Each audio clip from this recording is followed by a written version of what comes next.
రాసిన పత్రిక 1వ అధ్యాయము 23వ వచనము. గిరుకునబడి ఉన్నాను, నేను వెడలిపోయి క్రీస్తుతో కూడా ఉండవలనని నాకు ఆశగా ఉన్నది, అది నాకు మరీ మేలు. ఇక్కడ రాయబడుచుంది ఈ రెండిటి మధ్యను అని. ఏంటి ఆ రెండిటి మధ్యను అన్నట్లు మనం ఆలోచన చేసినట్లయితే ఆ పై వచనంలో రాయబడుచుంది, అయినను శరీరముతో నేను జీవించుటయే నాకున్న పనికి ఫలసాధనమైన ఎడల నేనేమి కోరుకుందునో.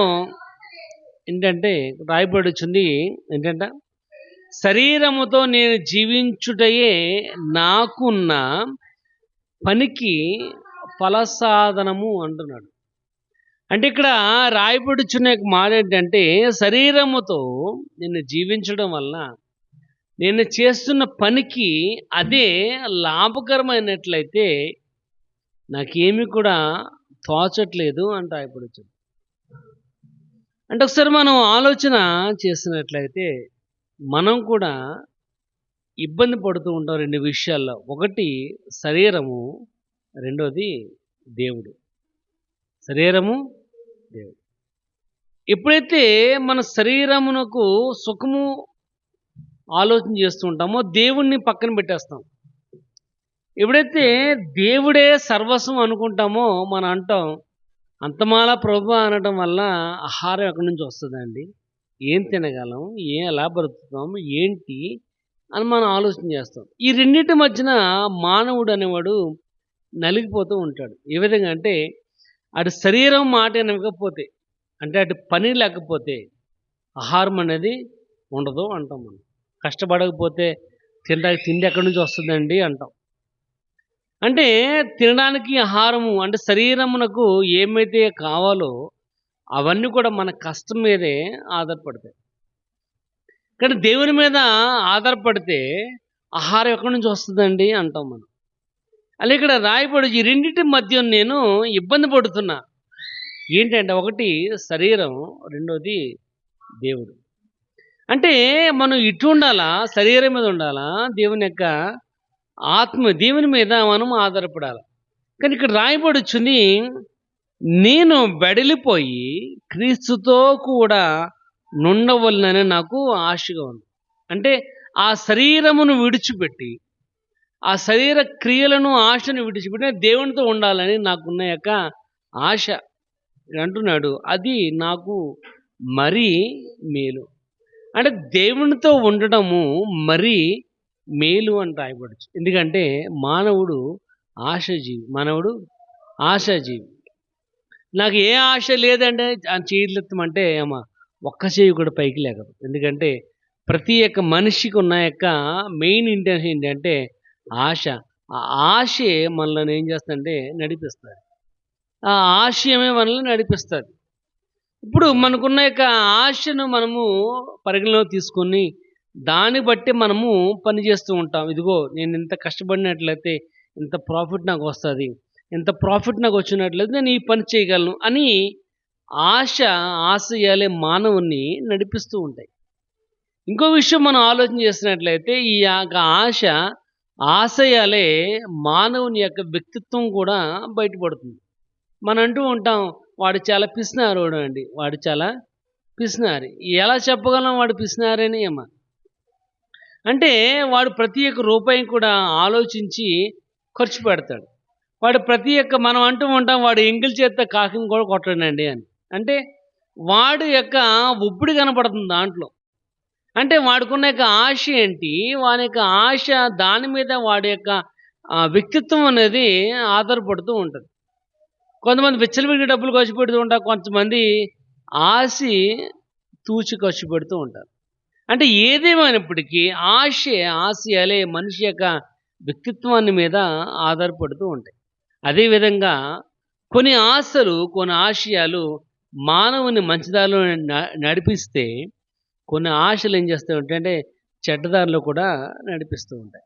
ఇక్కడ ఏది ఏమైనప్పటికీ ఇక్కడ రాయబడుచుంది ఏంటంటే, మన ఆశలు ప్రమాదకరంగా ఉండకూడదని, మన ఆశలు ప్రమాదకరంగా ఉండకూడదని ఈ బైబిల్‌లో అనేక మన యొక్క జీవితాలనేవి మన ముందు ఉంచబడి ఉన్నాయి. ఎందుకంటే మనం కూడా అటువంటి యొక్క ఆశలు, ఆశయాలను బట్టి మన యొక్క వ్యక్తిత్వం ఏ విధంగా ఉండాలి, మనం ఎలా ఉండాలనేది కూడా ఈ బైబిల్ అనేకమైన వ్యక్తుల యొక్క జీవితాలను మన ముందు ఉంచింది. అంటే బైబిల్ ఉండడం గల కారణం ఏంటంటే నీవు కూడా నీ యొక్క జీవితంలో ఎటువంటి ఆశలు కలిగిన వారిగా ఉండాలి, ఏ విధమైన ఆశయాలు ఉండాలో ఈ పుస్తకంలో క్లియర్‌గా రాయబడి ఉన్నాయి. ఎందుకంటే మనిషి ఆశాజీవి. అందుకట రాయబడుచుంది. మనము శరీరాన్ని గనక ఆలోచన చేస్తున్నట్లయితే దేవుని మనం పక్కన పెట్టేస్తూ ఉంటాం. దేవుని మనం పక్కన పెట్టినట్లయితే ఎలాగంటే మన యొక్క జీవితం ముందుకు వెళ్తాది అని మనం ఆలోచన చేస్తూ ఉంటాం. అందుకే ఇక్కడ పౌలు అంటున్నాడు, ఈ రెండిటి మధ్య నేను ఇబ్బంది పడుతున్నాను. కానీ నేను దేవునితో ఉండాలని నాకున్న యొక్క ఆశ. అదే నాకెంతో మేలు అని రాయబడుతుంది. కాబట్టి దినమున ఒక వ్యక్తి యొక్క జీవితం గురించి మనం నేర్చుకుందాం. ఏ విధంగా ఈ యొక్క ఆశలు, ఆశయాలు తన యొక్క జీవితమును ఏ విధంగా మార్చేయో, ఏ విధంగా అతను తన యొక్క ఆశయాల మీద నిలబడిన వాడిగా ఉన్నాడు, ఏ విధంగా తన యొక్క జీవితము దేవుని యొక్క నీడలో ఏ విధంగా ఉందో నేర్చుకుందాం. ఎందుకంటే ఈ 2026 సంవత్సరంలో ఉన్న మనము కూడా మన యొక్క జీవితంలో కూడా అటువంటి యొక్క ఆశలు, ఆశయాలు గనక లేకపోయినట్లయితే మనము ఒక అడుగు కూడా ముందుకు వేయలేం. ఎందుకంటే ఆశ కలిగిన ప్రాణంను తృప్తిపరిచేవాడు ఆయన. ఆశ లేకపోతే నీకు సాటిస్ఫాక్షన్ అనేది ఉండదు. ఆశ లేకపోతే మనం ముందుకు వెళ్ళలేం. కాబట్టి బైబిల్‌లో ఒక వ్యక్తి గురించి మనం నేర్చుకుందాం. ఏ విధంగా అతడు ఆశలు, ఆశయాలు కలిగిన వాడిగా ఉన్నాడు, ఏ విధంగా దేవుడు అతన్ని దీవించాడో, ఏ విధంగా అతని యొక్క జీవితం ఈ వెండయిందో నేర్చుకుందాం. రెండవ దినవృత్తాంతాల గ్రంథము 19వ అధ్యాయము 1వ వచనం చూద్దాం. 2 Chronicles chapter 19. యూదా రాజైన యెహోషాపాతు. చాలండి. ఇక్కడ ఒక వ్యక్తి కనబడుతున్నాడు. అతడు యూదా రాజైన యెహోషాపాతు అని. ఆస యొక్క కుమారుడు ఎవరంటే యెహోషాపాతు. ఇతడు తన యొక్క జీవితంలో ఎటువంటి వాడిగా ఉన్నాడో నేర్చుకుందాం. తన యొక్క జీవితంలో ఏ రకమైన ఆశలు, ఆశయాలు కలిగిన వాడిగా ఉన్నాడో, దేవుడు అతన్ని ఏ విధంగా దీవించాడో, ఏ విధంగా అతని యొక్క జీవితం ఉందో నేర్చుకుందాం. ఎందుకంటే మనకు కూడా అనేకమైన ఆశలు ఉంటాయి, అనేకమైన ఆశయాలు కూడా ఉంటాయి. నువ్వేం చేయబోతున్నావు, నువ్వేంటి, నీ గోల్ ఏంటి అని అడిగితే చెప్తాం, నేను ఇగో ఈ విధంగా అవ్వాలనుకుంటున్నానండి, లేదా నేను ఈ విధంగా చేయాలనుకుంటున్నానని మనకు ఒక ఆశ అనేది ఉంటుంది. ఇక్కడ రాయబడుచుంది యూదా రాజైన యెహోషాపాతు. ఆస యొక్క కుమారుడు యెహోషాపాతు.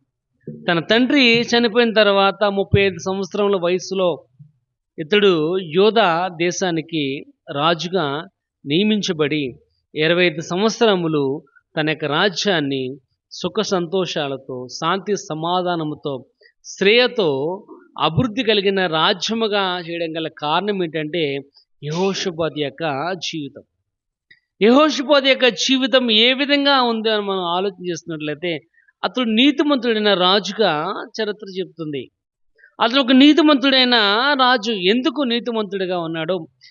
దేవునికి ఏదైతే అనవసరమో దాన్ని పక్కన పెట్టాడు. దేవునికి ఏదైతే అవసరమో దాన్ని తన యొక్క రాజ్యమునకు అది అందరికీ అభ్యసింపజేశాడు. అందుకే యెహోషాపాతు యూదా దేశములో, యూదా రాజు అనే యెహోషాపాతు నీతిమంతుడిగా కనబడుతున్నాడు. అతడు ఇక్కడ రాయబడుచుంది, అతడు ఆ దేశంలో ఉన్న విగ్రహారాధనను వెళ్ళగొట్టిన వాడిగా కనబడుతున్నాడు. దావీదు ఏమైతే చేశాడో దావీదు చేసినట్లుగా యెహోషాపాతు కూడా దేవుని యెడల నమ్మకంగా అయిన వాడిగా ఉండి, దేవుని యెడల భయం భక్తులు కలిగిన వాడిగా ఉండి, ఆ దేశంలో ఉన్న బయలు దేవత విగ్రహారాధన, అషేరు దేవత యొక్క విగ్రహారాధన అన్నింటిని కూడా, స్తంభాలన్నీ కూడా పడగొట్టి వారికి దేవుని యొక్క ధర్మశాస్త్రాన్ని బోధించిన వాడిగా, దేవుని యొక్క వాక్యాన్ని వారికి విరివిగా అందించిన వాడిగా కనబడుతున్నాడు. కనుక మనం కూడా మన యొక్క జీవితంలో యెహోషాపాతు యొక్క ఆశలు ఆశయాలకు మనము తగిన వారిగా ఉండాలని దేవుని యొక్క వాక్య భాగంలోంచి కొన్ని మాటలు మనం నేర్చుకుందాం. ఎందుకంటే అతడు తన యొక్క జీవితంలో అటువంటి వ్యక్తిగా కనబడ్డాడు కనుక తన ఆశలు ఏమైతే యెహోషువద్దు కలిగి ఉన్నాడో తన ఆశలు ఆశయాలు నా వలన అయితే కాదు, కానీ నా ఆశలు ఆశయాలు దేవునికి ఎక్కి కేంద్రముగా ఉన్నట్లయితే ఏ విధంగా లబ్ధి పొందుతాడో, ఏ విధంగా దీవించబడిన వాడిగా ఉంటాడో యెహోషువద్దు యొక్క జీవితం అన్నది మనకు కనబడుతుంది. ఇక్కడ దినమున మనం నేర్చుకుని, ఎందుకంటే ఈ రెండింటి మధ్య నేను సతమతమైపోతున్నాను. ఏంటంటే నేను దేవునితో పాటు ఉంటేనే నాకు మేలు, అది మరీ మేలు అని రాయబడుచు. ఇక్కడ దినమున మనం నేర్చుకుందాం యెహోషువద్దు ఏ విధంగా దేవునితో పాటు ఉన్నాడు, అతని యొక్క ఆశలు ఏంటి, తన ఆశయాలు ఏ విధంగా ఉన్నాయో పరిశుద్ధ లేఖనంలో చదువుకుందాం. అదే అధ్యాయం మనం చదువుకున్న 2వ దినవృత్తాంతాల గ్రంథము 19వ అధ్యాయము 3వ వచనం నుంచి చదువుకుందాం. అయితే దేశములో నుండి నువ్వు దేవతా స్తంభములను తీసివేసి దేవుని యొద్ద విచారణ చేయుటకు నీ మనసు నిలుపుకొని ఉన్నావు. నీ యందు మంచి క్రియలు కనబడుచున్నాయి. ఏంటంట? యెహోషాపాతు యందు మంచి క్రియలు కనబడుచున్నాయి. ఏంట మంచి క్రియలు అంటే దేవునికి ప్రథమ స్థానాన్ని ఇచ్చిన వాడుగా కనబడుతున్నాడు. తన యొక్క జీవితంలో యెహోషాపాతు దేవునికి ప్రథమ స్థానాన్ని ఇచ్చాడు. ప్రథమ స్థానాన్ని అంటే మొదటి స్థానం దేవునికి ఇచ్చాడు. అది ఇక్కడ రాయబడుచుంది, నీ యందు మంచి క్రియలు కనబడుచున్నాయని. ఒకటి అక్కడ రాయబడుచుంది, దేవత స్తంభములన్నింటినీ కూడా పడగొట్టాడు. అప్పటి వరకు కూడా బయలు దేవత ఆ విగ్రహారం జరుగుతుంది. అప్పటి వరకు కూడా అషేరు దేవత యొక్క విగ్రహారం జరుగుతుంది. అవన్నీ కూడా పడగొట్టాడు. చూడండి ఒకసారి చదవండి 17వ అధ్యాయము. అదే పుస్తకం 17వ అధ్యాయము 3వ వచనం చదువుకుందాం. యెహోవా అతనికి సహాయుడై ఉండగా యెహోషాపాతు తన తండ్రి అయిన దావీదు ప్రారంభ దినములలో నడిచిన మార్గమందు నడుచుచు బయలుదేవతను ఆశ్రయింపక తన తండ్రి దేవుణ్ణి ఆశ్రయించుచు ఇజ్రాయేలు వారి చర్యలను వెంబడింపక ఆయన ఆజ్ఞలను అనుసరించి నడిచాను. కాబట్టి మొదటి ప్రాధాన్యత, మొదటి దేవునికి ప్రథమ స్థానాన్ని ఇచ్చిన వాడుగా యెహోషాపాతు కనబడుతున్నాడు. యోధా రాజు అయినప్పుడు ఇక్కడ రాయబడుతుంది, ఇజ్రాయేలు వారి చర్యలను వెంబడింపక అని రాయబడుతుంది. అంటే దేవుని యొక్క ప్రజలుగా ఉన్న వారు ఎప్పుడైతే విగ్రహారాధన చేస్తున్నారో వాటన్ని కూడా ఖండించిన వాడిగా కనబడుతున్నాడు. ఖండించి మొదటి స్థానాన్ని దేవునికి ఇచ్చాడు. నీ యొక్క జీవితంలో కూడా దేవునితో కూడా ఉండటము మరీ మేలు అనేక వాక్యము గనక నెరవేరాలి అంటే మొదటి స్థానాన్ని నువ్వు దేవునికి ఇవ్వాలి. మరి ఏ స్థానాన్ని ఇస్తున్నావు నువ్వు? పోయినసారి మనం స్కిట్ వేసామేమ్మా.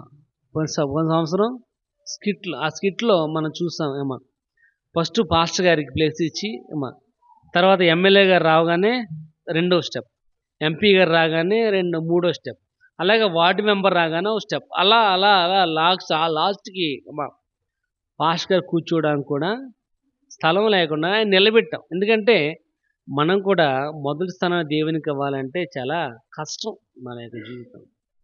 కానీ దేవుని యొక్క వాక్య భాగం రాయబడి, నీ ఆశ నీ ఆశీమ గనక మొదటి స్థానాన్ని దేవునికి ఇచ్చినట్లయితే యెహోషాపాతు ఏ విధంగా అయితే దీవించబడ్డాడో, తన రాజ్యము దీవించబడిందో చూడండి. అక్కడ మనం చదువుకుంటాం 5వ 17:5. కాబట్టి యెహోవా అతని చేత రాజ్యమును స్థిరపరచెను. యోధా వారందరూ యెహోషాపాతు పన్నుచుచుండరి. అతనికి ఐశ్వర్యమును ఘనతను మెండుగా కలిగాను. ఏంటంటే ఎప్పుడైతే యెహోషాపాతు మొదటి స్థానాన్ని దేవునికి ఇచ్చాడో తన రాజ్యం ఏమైందంటే స్థిరపరచబడింది. తన రాజ్యం స్టాండర్డ్గా ఉంది. ఎన్ని శత్రువులు వచ్చినప్పటికీ, ఎన్ని యొక్క అభియోగాలు అతని మీద వచ్చినప్పటికీ, తన రాజ్యం మీద వచ్చినప్పటికీ ఎప్పుడు కూడా బెసకలేదు, భయపడలేదు. ఎందుకంటే మొదటి స్థానాన్ని దేవునికి ప్రథమ స్థానాన్ని ఇచ్చాడు. ఇక్కడ రాయబడి తన రాజ్యము స్థిరపరచబడింది. ఇక్కడ యోధా వారందరూ యెహోషాపాతుకి పన్నిచ్చు అంటే అప్పటి వరకు కూడా పన్ను ఇవ్వలేదు అనుకుంటా వాళ్ళు. ఎప్పుడైతే యెహోషాపాతు మొదటి స్థానాన్ని దేవునికి ఇచ్చాడో పన్ను ఇవ్వడం జరిగింది. అతనికి ఐశ్వర్యమును ఘనతను మెండుగా ప్రియమైన వాళ్ళ దేవుని యొక్క వాక్య భాగం దేవునికి ప్రథమ స్థానాన్ని ఇచ్చేవారు ఉండాలి. ఒకసారి చూద్దాం 19వ అధ్యాయం ఒకసారి మనం చదివినట్లయితే అక్కడ రాయబడిచింది మొదటి స్థానం ఇవ్వడం కోసము ఆ స్థలంలో ఏమైతే విగ్రహాలు ఉన్నాయో అవన్నీ కూడా పడగొట్టేశాడు. ఎందుకంటే 115వ కీర్తన 4వ రాయబడుచుంది, వారి విగ్రహములన్నీ వెండి బంగారం వంటివి, అవి కళ్ళుండవి చూడలేవు, చెవులుండవి వినలేవు, ముక్కుండివి వాసన పీల్చలేవు, కంఠముండి నోరుండి మాట్లాడలేవు. ఇక్కడ అటువంటి వాటిని తోసివేసి మొదటి స్థానాన్ని దేవునికి ఇచ్చిన వాడుగా కనబడుతున్నాడు యెహోషాపాతు. కాబట్టి నీ యొక్క జీవితంలో కూడా దేవునితో ఉండడం మరీ మేలు కనుక ఆ మరీ మేలు నువ్వు పొందుకోవాలి అంటే ఒకటి ఇక్కడ రాయబడుచుంది, ప్రథమ స్థానాన్ని దేవునికి ఇచ్చినట్లయితే యెహోషాపాతు యొక్క రాజ్యం ఏ విధంగా అయితే స్థిరపరచబడిందో ఆ విధంగా నీ రాజ్యము కూడా నీవు కూడా స్థిరపరచబడిన వాడిగా ఉండగలమని వాక్య భాగం రాయబడింది. కాబట్టి ప్రథమ స్థానము అంటే ఏంటి మనం ఆలోచన చేస్తున్నట్లే చూడండి. ఒకసారి మత్తయి సువార్త 10:37 చూద్దాం. మత్తయి సువార్త 10:37 తండ్రినైనను తల్లినైనను నాకంటే ఎక్కువగా ప్రేమించువాడు. ఇక్కడ రాయబడుచుంది మొదటిగా దేవునికి ప్రథమ స్థానాన్ని ఇవ్వాలి అంటే వాడు చేయవలసిన మొదటి పని ఏంటంటే ఎక్కువగా దేవుణ్ణి ప్రేమించాలి. తల్లినైనను తండ్రినైనను నాకంటే ఎక్కువగా ప్రేమించినట్లయితే వాడు నాకు ఇష్టడు కాదు. కాబట్టి మొదటి స్థానము దేవునికి మనం ఇవ్వాలి అంటే మొదటిగా దేవునికి మనం ప్రేమను చెల్లించాలి, దేవుని ప్రేమించాలి. తల్లిని కానీ తండ్రిని కానీ అంటే ప్రేమించొద్దని కాదు, అక్కడ ఎక్కువగా ఎవరిని ప్రేమించాలంటే తండ్రి మీదే మన ప్రేమ మన గురి కలిగిన వారిగా ఉండాలి. ఇక్కడ మొదటి స్థానం దేవునికి ఇవ్వాలంటే ఇక్కడ రాయబడుచుంది మరి ఎక్కువగా దేవుణ్ణి ప్రేమించాలి.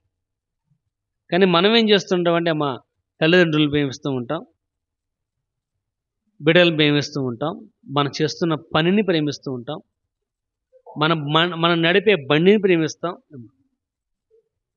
మనం ప్రేమించే ప్రియురాలను ప్రేమిస్తాం ఎక్కువగా. అంటే దేవునికి ఇవ్వాల్సిన స్థానంలో మనం అనేక రకాలైన వాటిని పెడతాం. దేవునికి ఇవ్వాల్సిన స్థానంలో మనం దేవుని పెట్టకుండా మిగతావన్నీ కూడా మనం పెడతాం. కానీ ఇక్కడ వాక్యభాగం రాయబడు యెహోషాపాతు రాజ్యము స్థిరపరచబడినట్లుగా మనం ఉండాలి అంటే మొదటి ప్రథమ స్థానంలో దేవుణ్ణి పెట్టాలి మనం. ఇక్కడ దేవునికి ప్రథమ స్థానం ఇచ్చిన వాడు ఎవరంటే యెహోషాపాతు. అందుకే నీతిమంతుడైన రాజుగా యోధా రాజ్యములో ఒక నమ్మకమైన వాడిగా యెహోషాపాతు కనబడుతున్నాడు. ఇక్కడ దేవునికి విగ్రహారాధన ఇష్టం ఉండదు కనుక ఆ విగ్రహారాధన తోలేసాడు మొదటగా. రెండోది అక్కడ రాయబడచ్చు దేవుని యొక్క వాక్యాన్ని ధర్మశాస్త్రాన్ని అనేక మందికి బోధించే విధంగా సహాయపడిన వాడిగా కనబడుతున్నాడు. ఇక్కడ రాయబడుచుంది మొదటిగా మనం దేవుని ఏం చేయాలంటే ప్రేమించాలి. రెండోది మనం చూసినట్లయితే లూకాసు సువార్త 17వ అధ్యాయం చూద్దాం. లూకాసు సువార్త 17వ అధ్యాయము 13-14 చదవండి ఒకసారి. యేసు ప్రభువా మమ్మల్ని కరుణించమని కేకలు వేసిరి. ఆయన వారిని చూసి మీరు వెళ్ళి మిమ్ములను యాజకులకు కనపరుచుకోమని చెప్పను. వారు వెళ్ళిచుండగానే ఇక్కడ 10 మంది కుష్ఠరోగుల గురించి రాయబడుచుంది. 10 మంది కుష్ఠరోగులు వారు అంటున్నారు, ప్రభువా మమ్మల్ని కనికరించమని అన్న యేసు ప్రభు దగ్గరికి వస్తే ఆయన అన్న మాట ఏంటంటే మీరు వెళ్ళి యాజకులకు కనుపరుచుకోండి అని. మీరు వెళ్ళి యాజకులకు కనుపరుచుకోండి. ఒకవేళ ఇదే ప్లేస్లో అదే పరిస్థితుల్లో నువ్వున్నట్లయితే నేను ఉన్నట్లయితే మనం అంటాం అసలు నీకు బుద్ధి ఉందా అని. అసలు నీకు బుద్ధి ఉందా? ప్రభువా మమ్మల్ని కనికరించమని నీ దగ్గరికి వస్తే నువ్వేమంటున్నావు? వెళ్ళి యాజకుని చూపించుకోమంటున్నావేంటి? నువ్వు బాగు చేస్తే బాగు చేయి, లేకపోతే నా వల్ల కాదని చెప్పు అంటాం మనం. కానీ అక్కడ వాళ్ళు ఏమన్నారంటే ఆ మాట విని వారు వెళ్ళుచుండగా దారిలోనే, అంటే వారు అక్కడ ఇచ్చింది ఏంటంటే ఆయన మాటకు ప్రాముఖ్యత ఇచ్చారు. కాబట్టి దేవునికి ప్రథమ స్థానం ఇవ్వటం అంటే ఏంటంటే ఆయన మాటకి ఏం చేయాలంటే ప్రాముఖ్యత ఇవ్వాలి. మనం ఏం చేస్తున్నాం ఒకసారి ఆలోచించి, ఆయన మాటకి విలుస్తున్నాం లేదా? ఎందుకంటే తల్లి అయినా మర్చిపోనేమో కానీ నేను మాత్రం నిన్ను మర్చిపోయేవాడిని కాదంటున్నా. తల్లి అయినా మర్చిపోవచ్చేమో, తల్లి అయినా మర్చిపోవచ్చు, కానీ ఆయన మాత్రం నిన్ను మర్చిపోయేవాడైతే కాదు. చూడండి, చండిపెడి తల్లి ఉన్నారనుకోండి, చండిపెడి తల్లి ఉన్నారనుకోండి, తల్లి ఏం తప్పు చేసిందో తెలియాలంటే బిడ్డను చూస్తే తెలిసిపోద్దమ్మా తల్లి ఏం తప్పు చేసిందో. తల్లికి చాలా చికెన్ కూర అంటే ఇష్టం అనుకోండి అమ్మ, తల్లికి చాలా చికెన్ అంటే ఇష్టం. వాళ్ళమ్మ చెప్పింది, నువ్వు తిన్నావంటే పిల్లడికి తేడా చేద్దాం ఏమో. వాళ్ళ అమ్మ లేనప్పుడు అటు ఇటు చూసి దాకము తీసుకుని ఒక ముక్క నోట్లు వేసి తినేసింది అనుకున్నాం. ఇప్పుడేమవుద్ది అమ్మా, ఆడికి విరోచనం అవుతామో లేకపోతే పాలు కక్కేస్తామో, వాడి జ్వరమో ఏదో ఒకటి వస్తుంది. అంటే తల్లి కూడా ఏం చేస్తుంది, బిడ్డ కోసం అమ్మా, బిడ్డ కోసం లెక్క చేయకుండా ఒక ముక్క తినకూడదు, కానీ ఏం చేస్తుంది, తినడం వల్ల ఏమా ఏం కాదులే అనుకుంటుంది, కానీ ఆడిలో బయట కనబడిపోతుంది. తల్లి అయినా మర్చిపోవచ్చాము కానీ ఆయన మాత్రం మనల్ని మర్చిపోయేవాడు కాదు. కాబట్టి ఆయన మాటకి ఏమి ఇవ్వాలంటే ప్రాముఖ్యత ఇవ్వాలి, ఆయన మాటకి విలువ ఇవ్వాలి. ఆ కుష్ఠరోగులు ఆ యేసు చెప్పిన మాటకు ప్రాముఖ్యత ఇచ్చారు కనుక వారు వెళుతుండగానే దారిలో ఏమయ్యారంటే, వాడు ఇంకా యాజకు దగ్గరికి కూడా వెళ్ళలేదు, వారు వెళుతుండగానే శుద్ధులయ్యారు. కాబట్టి దేవునికి ప్రథమ స్థానం ఇవ్వటం అంటే ఏంటంటే ఆయన మాటకు ప్రాముఖ్యత అనేది అదే ప్రథమ స్థానం. చూడండి, ఇంకో మాట చూద్దాం. సామెతల గ్రంథము 2వ అధ్యాయం, సామెతల గ్రంథము 2వ అధ్యాయము 3వ వచనం చూద్దాం ఒకసారి. 4వ వచనం, వెండిని వెతికినట్లుగా దాన్ని వెతికిన ఎడల, దాచబడిన ధనం వెతికినట్లు దాన్ని వెతికిన ఎడల యెహోవాయందు భయభక్తులు కలిగి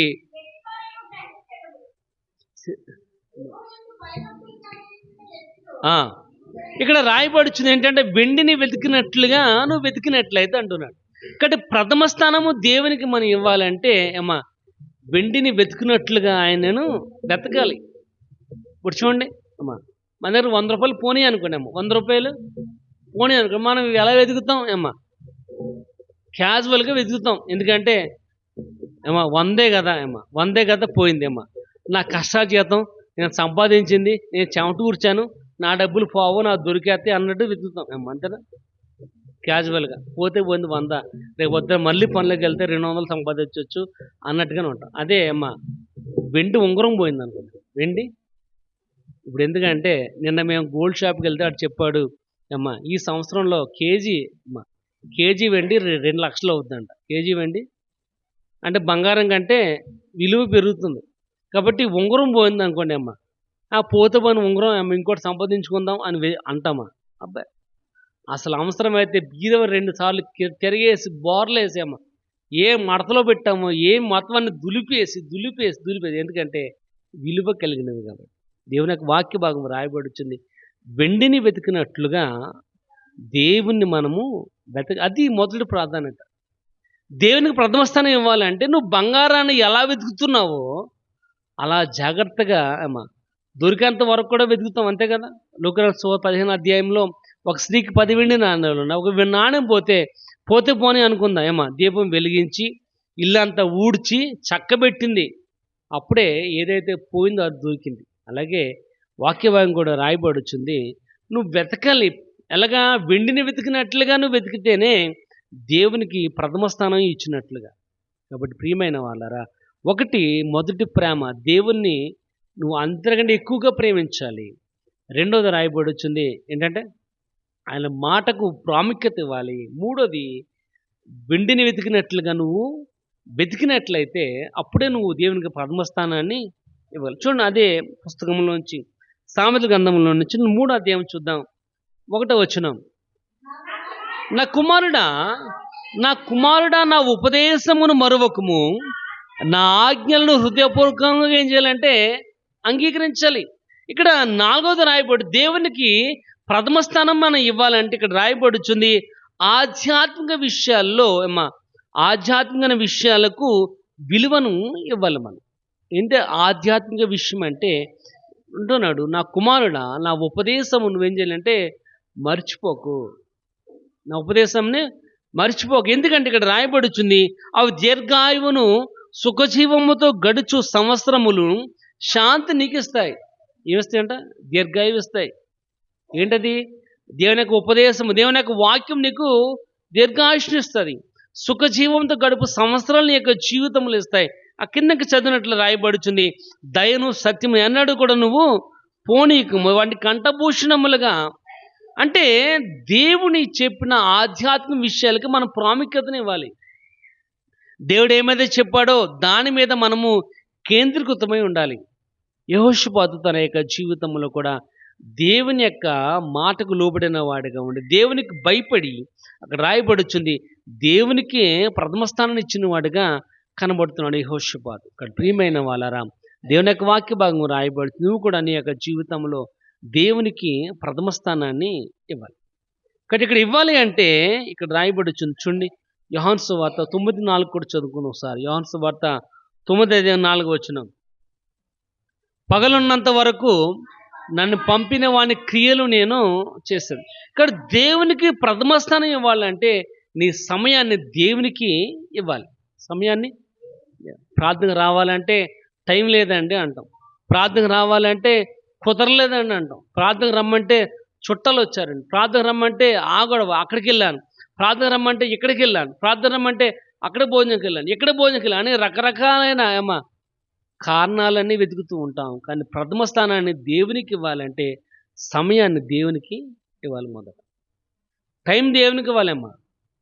ఒక 2 గంటలు దేవునికి ఇస్తే అమ్మా మిగతా 22 గంటలు నీయే. ఎప్పుడైతే నువ్వు 2 గంటలు ఇవ్వడానికి కూడా ఆలోచించావో 22 గంటలు కూడా నీ దగ్గర నుంచి దేవుడు తీయేసుకుంటాడు. ఎందుకంటే ఒక్కసారి ఆయన నీ మీద కనుక తన దృష్టి పెట్టడం మానేశాడంటే అమ్మా, నువ్వు ఎన్ని డబ్బులు ఖర్చు పెట్టినా నీ ఆరోగ్యం మరలా నువ్వు తిరిగి పొందుకోలేవు. దేవుని యొక్క వాక్య భాగం రాయబడుతుంది సమయాన్ని దేవునికి ఇవ్వాలి. ఎందుకంటే సమయాన్ని దేవునికి ఇస్తేనే నువ్వు దేవునికి మొదటి ప్రాధాన్యత ఇచ్చినట్టు. అందుకే పగలున్నంత వరకు నన్ను పంపిన వాని క్రియలు నేను చేశాను. చూడండి, ఇంకోటి మాట చూస్తున్నట్లయితే లూకా సువార్త 19వ అధ్యాయంలో 8 వచ్చిన చూడండి. లూకా సువార్త 19:8 అక్కడ జక్కయ్య మాట అంటున్నాడు. జక్కయ్య నిలవబడి, ఇదిగో ప్రభువా, నా ఆస్తిలో సగం నేను బీదలకు ఇచ్చేస్తున్నాను, నేను ఎవరి దగ్గర అయితే అన్యాయంగా తీసుకున్నానో ఇదిగో 4 రెట్లు ఇచ్చేస్తున్నాను. అంటే ఇక్కడ రాయబడుతుంది నీ శక్తి వనరులను దేవునికి ఇవ్వాలి. మొదట నీ శక్తిని, నీ వనరులను ఏం చేయాలంటే దేవునికి ఇవ్వాలి. అంటే నీ బలాన్ని దేవునికి ఇవ్వాలి అమ్మా. బలమంతా పోయాక అమ్మా పాట ఉంది, బలమంతా పోయాక చెయ్యాలని ఉంది నీ సేవను. ఎందుకంటే బలమంతా పోయిన తర్వాత ఏమా నువ్వు సేవ చేసిన ప్రయోజనం అనేది ఉండదు. నువ్వు కాళ్ళు ఉన్నప్పుడే నడవాలి, చేతులు ఉన్నప్పుడే నువ్వు దేవుని స్తుతించాలి. కాళ్ళు చేతులు పోయాక ఏమా నువ్వు పాడాలని ఉంది, నేను నడవాలని ఉంది, నేను సేవ చేయాలని ఉంది, నన్ను పంపించండి తీసుకెళ్ళండి అంటే నేను ఎవడేసుకెళ్తాడు భుజం మీద?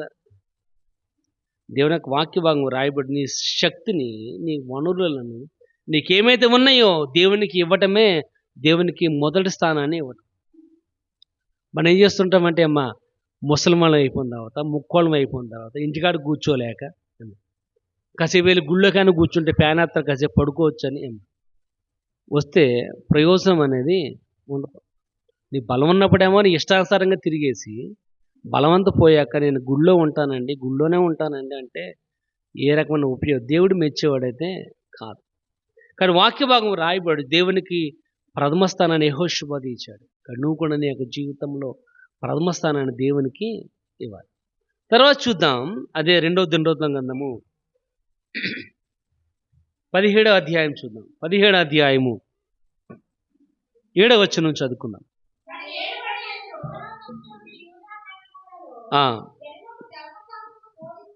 చాలండి, అక్కడ మాట చదువుకుందాం. ఎందుకంటే ఎందుకు చదవద్దనంటే ఆ 7, 8 వచనాల్లో వాళ్ళ పేర్లు ఉన్నాయి అక్కడ. అవి మనకి నోరు సరిగ్గా తిరగవు కనుక మానదు అని ఇక్కడ రాయబడుచుంది. ఇక్కడ ఆ 7-8 వచనాలు, ఆ 7 నుంచి ఆ 10 వచనాల వరకు మనం చూసుకున్నట్లయితే యెహోషాపాతు చేసిన తన యొక్క జీవితంలో మరొక ఆశ, మరొక ఆశయం ఏంటంటే దేవుని ధర్మాన్ని ఇక్కడ రాయబడుచుంది బోధింప చేసిన వాడిగా కనబడుతున్నాడు. అంటే దేవుడు ధర్మశాస్త్రాన్ని ఏమైతే ఇచ్చాడో ఆ ధర్మశాస్త్రాన్ని అనేక మంది నేర్చుకోవాలి అని, అనేక మంది తెలుసుకోవాలని, కొంతమంది లేవీయుల్ని, కొంతమంది యాజకుల్ని పరిచారకులుగా బోధించేవారుగా వారిని పెట్టాడు. ఆ 7-8 వచనాల్లో వాళ్ళ పేర్లే ఉన్నాయి. వాళ్ళు ఏం చేశారని చూడండి, 9వ వచనం. వారు యెహోవా ధర్మశాస్త్ర గ్రంథమును చేతపుచ్చుకుని యోధా వారి మధ్య ప్రకటన చేయుచు యోధ పట్టణములన్నిటను సంచరించుచు జనులకు బోధించారు. కాబట్టి ధర్మశాస్త్రమును వారు బోధించడం గల కారణం ఏంటంటే యెహోషాపాతు తీసుకున్న నిర్ణయం అదేంటంటే దేవుని యొక్క ధర్మాన్ని బోధింప చేసిన వాడిగా ఉన్నాడు. అంటే ఏమి దేవుని యొక్క ధర్మశాస్త్రం ఉందో ఆ ధర్మశాస్త్రం అనేక మంది నేర్చుకోవాలి అని, అనేక మంది వారిని చదవాలని. కాబట్టి అనేక మంది లేవీయులను, యాజకులను నియబెట్టి ఆ 7-8 వచనాల్లో ఉన్న వారందరినీ కూడా నిలబెట్టి ధర్మశాస్త్రాన్ని వారికి బోధించిన వాడిగా కనబడుతున్నాడు యెహోషాపాతు. ప్రియమైన వాళ్ళరా, దేవుని యొక్క వాక్య భాగం రాయబడుచుంది. నువ్వు కూడా దేవునితో ఉండము మరీ మేలు అంటే రెండవ పని నువ్వేం చేయాలంటే, రెండవ ఉన్న యొక్క ఆశ ఏంటంటే దేవుని యొక్క ధర్మాన్ని బోధింప చేసేవారిగా, దేవుని యొక్క ధర్మాన్ని బోధించేవారిగా ఉండాలి. మత్తయి సువార్త 28వ అధ్యాయము 19-20 వచనంలో రాయబడుచుంది, మీ సర్వలోకం సర్వ సృష్టికి సువార్తను ప్రకటించాలి. ప్రతి వారిని కూడా ఏం చేయాలంట, నా శిష్యులుగా తయారు చేయండి. నేను మీకు ఏ సంగతులను బోధించానో అవి వారు గైకొన్నట్లుగా వారికి మీరు నడిపించాలి. అంటే ఇక్కడ రాయబడి ప్రతి ఒక్క మనిషి యొక్క బాధ్యత ఏంటంటే శిష్యులుగా తయారు చేయడం వారి యొక్క పని. ప్రతి ఒక్క మనిషి యొక్క బాధ్యత ఏంటంటే శిష్యులుగా తయారు చేయడం. ఒక టీచర్, డాక్టర్ ఉన్నాడు అనుకోండి, ఒక డాక్టర్ ఉన్నాడు అనుకోండి, డాక్టర్ తన పిల్లల్ని ఏమనుకుంటాడు, డాక్టర్ చేయాలని ఆశపడతాడు. ఒక లాయర్ ఉన్నాడు అనుకోండి, తన పిల్లలు ఏమవ్వాలి, ఒక లాయర్ అవ్వాలి, పిల్లలు కూడా లా చదవాలనుకుంటాడు. అలాగే వాక్య భాగం రాయబడుచుంది, ప్రతి మనిషి యొక్క బాధ్యత పని ఏంటంటే ప్రతి వారిని కూడా ఏం చేయాలంటే దేవునికి శిష్యులుగా తయారు చేయాలి. తయారు చేయాలంటే దేవుని యొక్క సువార్తను ప్రకటన చేయడం మాత్రమే కాదు, అక్కడ రాయబడుచుంది వారు విని గైకొన్నట్లుగా చేయాలి అని. దేవుని యొక్క వాక్యాన్ని వినాలి. చూడండి, యోహాను 14 చూడండి, యోహాను సువార్త 14వ అధ్యాయము 21 వచ్చింది చూద్దాం. 14:21. నా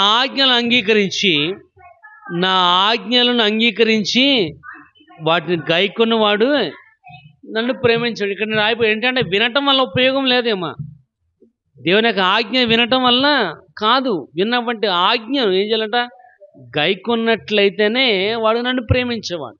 అదే 23వ రాయబడుచుంది, వాడితో నేను నివాసము చేస్తాను అని. ఎవరితో?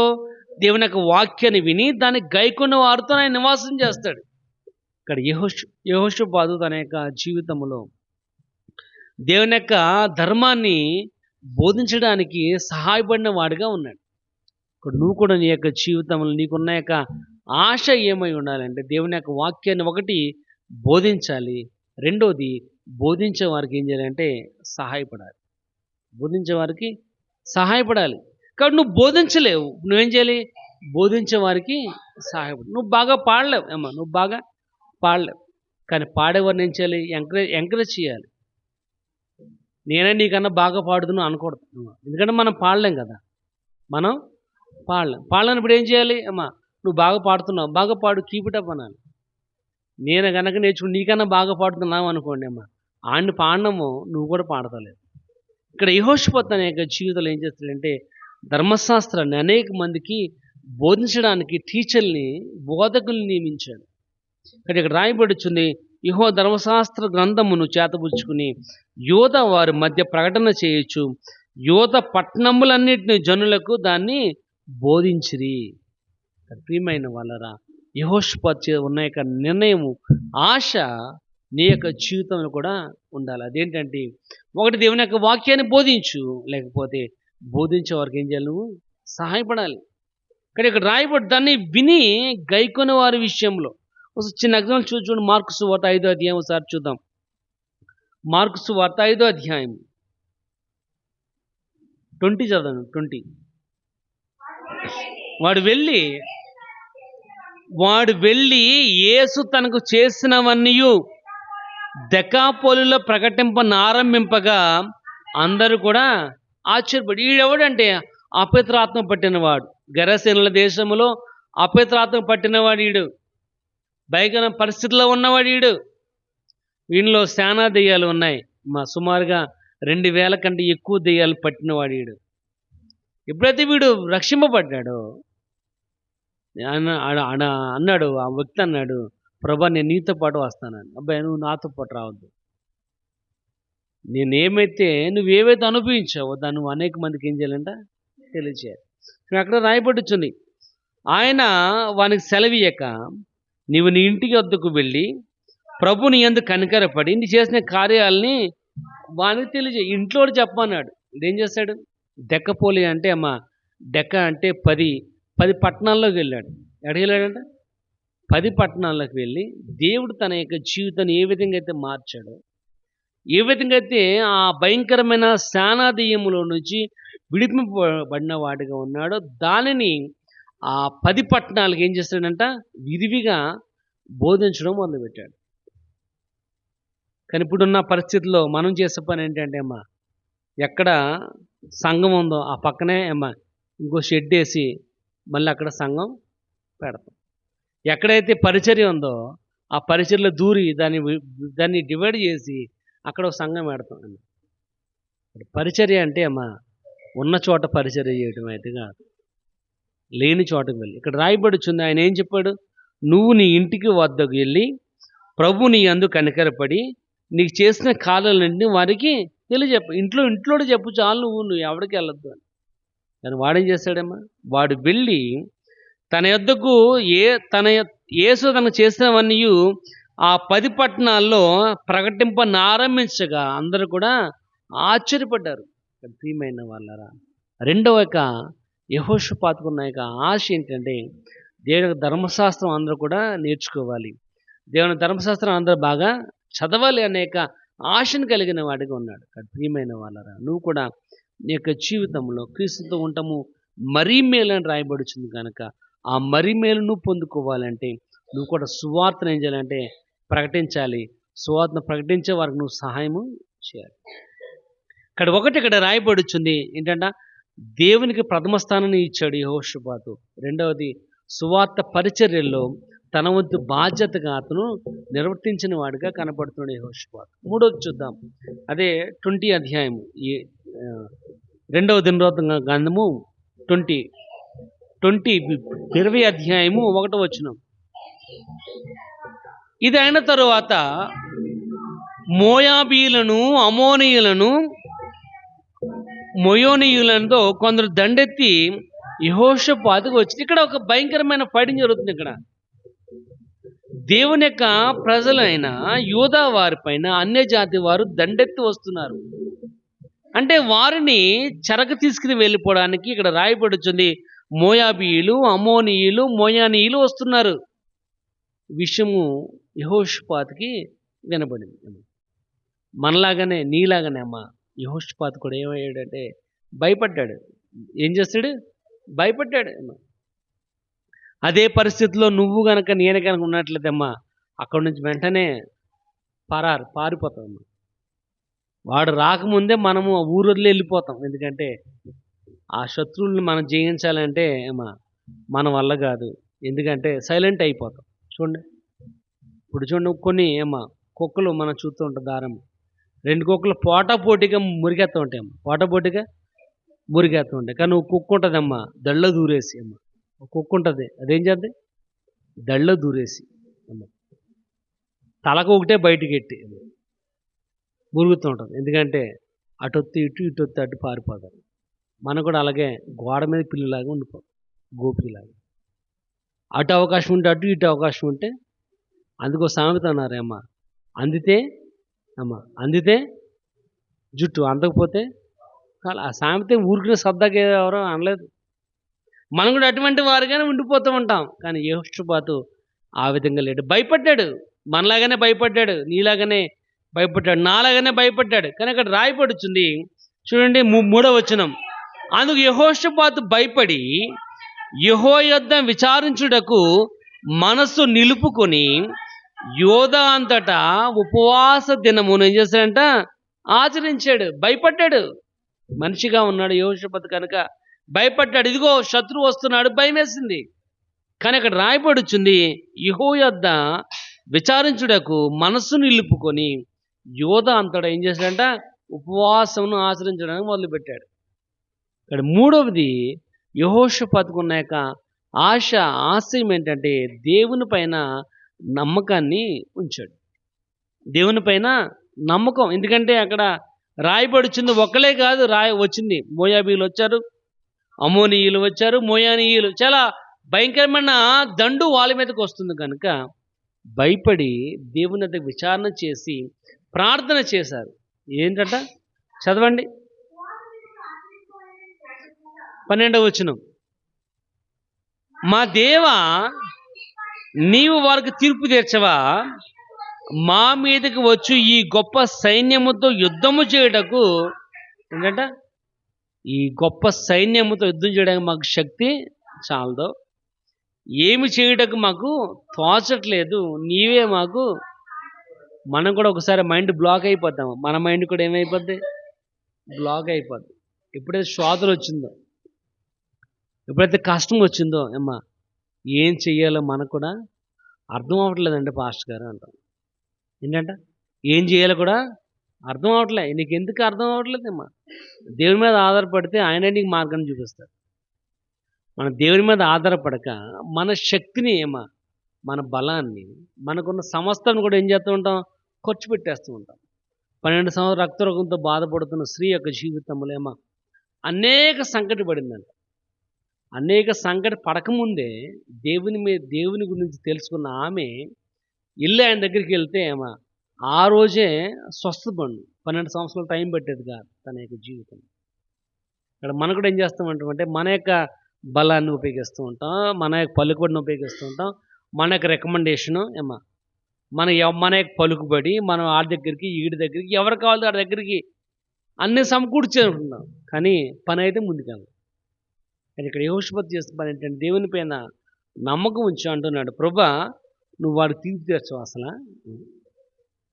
ఇక్కడ రాయబడి, మా మీదకి వచ్చి గొప్ప సైన్యంతో యుద్ధం చేయడానికి మాకు శక్తి సరిపోవట్లే, అసలు మాకు ఏం చేయాలో కూడా తోచట్లేదు, నీవే మాకు దిక్కని ప్రార్థన చేశారు. ప్రియమైన వాళ్ళ, యెహోషాపాతు అనుకున్నాడు తనకున్న అధికారము వల్ల ఏ రకమైన ఉపయోగం అనేది లేదు, తనకున్న ప్రజల యొక్క బలం వల్ల ఏ రకమైన ఉపయోగం అనేది లేదు, తన యొక్క రాజ్యం వల్ల ఏ రకమైన ఉపయోగం అనేది లేదు. అతను అనుకున్నాడు, మనుషులను ఆశ్రయించుట కంటే యెహోవాను ఆశ్రయించుట మేలు, రాజులు నమ్ముకొనుట కంటే యెహోవాను నమ్ముకొనుట మేలు. చూడండి ఒకసారి చదవండి 33వ కీర్తన 33వ కీర్తన 33వ కీర్తన 16-17 వచనాలు చదవండి ఒకసారి. 33వ కీర్తన. ఏ రాజును సేనా బలము చేత రక్షింపబడడు, ఏ వీరును అధిక బలము చేత తప్పించుకొనడు. రక్షణ గుర్రం అక్కర్రాదు కానీ దాని విశేష బలము చేత మనుషులను తప్పింపజాలదు. చాలండి. ఇక్కడ రాయబడి ఏంటంట? ఏ రాజును సేనా బలము చేత రక్షింపబడడు. యెహోషాపాతు గ్రహించాడు, ఇంతమంది సైన్యం ఉన్నప్పటికీ దానివల్ల ఏ రకమైన ప్రొటెక్షన్ అనేది లేదు మన యొక్క జీవితం.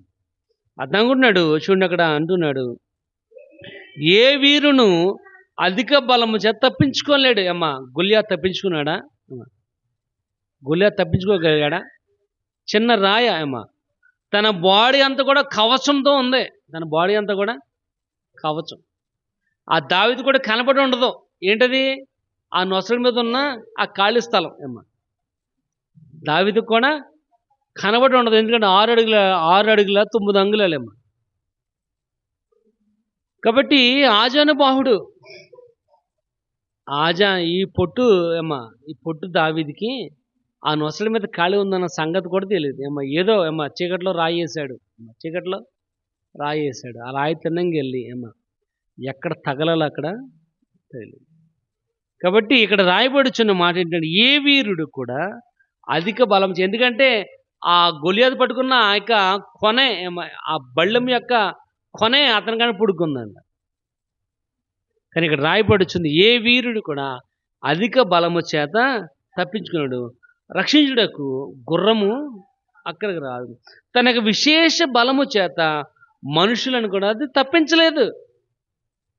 కాబట్టి ఆ విషయాన్ని యెహోషాపాతు గ్రహించాడు, తెలుసుకున్నాడు. దేవుని మీద పరిపూర్ణంగా ఆధారపడ్డాడు. కనుక మాకేమి తోచట్లేదు ప్రభువా, నువ్వే మాకు దిక్కని ప్రార్థన చేస్తున్నప్పుడు అక్కడ రాయబడుచుంది 15 వచనం చదవండి. యోధా వారలారా, యెరూషలేము కాపురస్తులారా, యెహోషాపాతు రాజా మీరందరూ ఆలకించుడి. యెహోవా సెలవిచ్చినది ఏమనగా, ఈ గొప్ప సైన్యమునకు మీరు భయపడొద్దు, జడియవద్దు. యుద్ధము మీరు కాదు, దేవుడే ఏంటడా ఈ మహా సైన్యమును జయించగలగడానికి మీ వల్ల ఏది కాదు, దేవుడు మాత్రమే చేయగలరు. కనుక మీరేం చేయాలంట, జస్ట్ బీ కామ్, కూల్గా ఉండాలి. మనం చేస్తుంటే మనం ఆవేశపడిపోయి ఇబ్బంది పడిపోయి ఉక్రోసిపోయి అదొచ్చి ఇదొచ్చేమో. Be cool. కూల్గా ఉంటే చాలు, దేవుడే కార్యం చేస్తాడు. మనం ఆతృతపడినంత మాత్రానేమ్మా, కంగారు పడినంత మాత్రాన మనం పడిపోతుంది తప్ప ఏం కాదు. దేవుని యొక్క వాక్య భాగం రాయబడి మీరేం భయపడొద్దు, మీరు జడియవద్దు, నిబ్బరంగా ఉండండి. ఎందుకంటే దేవుడే తన కార్యాన్ని జరిగించేవాడుగా ఉన్నాడు. కాబట్టి యెహోషాపాతు దేవుని మీద పరిపూర్ణంగా ఆధారపడ్డాడు, దేవుని పరిపూర్ణంగా నమ్మాడు. కనుక ఇక్కడ రాయబడుచుంది, శ్రమలో అదే ఆయన నాకు సహాయం చేసేవాడుగా ఉన్నాడు. ప్రియమైన వాళ్ళరా, దేవుని యొక్క వాక్య భాగం సెలవిచ్చినట్లుగా ఒకటి యెహోషాపాతు అనే యొక్క జీవితంలో ఉన్న యొక్క ఆశయం ఏంటంటే దేవునికి ప్రథమ స్థానాన్ని ఇచ్చాడు. రెండవది దేవుని యొక్క ధర్మాన్ని బోధించే విధముగా ప్రోత్సహించాడు.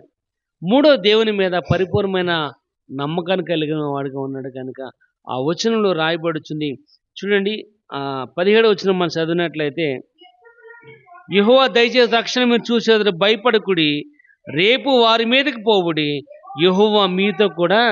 ఇక్కడ దినమున దేవుని యొక్క వాక్య భాగం సెలవిస్తుంది, యెహోవా దేవుడు కూడా నీతో పాటు ఉన్నాడు. కానీ నీ ఆశయము దేవునికి ప్రథమ స్థానం ఇచ్చే విధంగా ఎప్పుడైతే ఉందో, ఆయనే నేను రక్షించేవాడుగా, నేను కాపాడేవాడుగా. ఎన్ని ఇబ్బందులు నీ యొక్క జీవితంలో వచ్చినప్పటికీ యెహోషాపాతు యొక్క రాజ్యం ఏ విధంగా అయితే స్థిరపరచబడిందో, నిన్ను కూడా ఆయన దేవుడు స్థిరపరచబడాలని ఆశపడుతున్నాడు. నేడు కొద్ది మాటలు మనం దీవించి ఆశీర్వదించును గాక.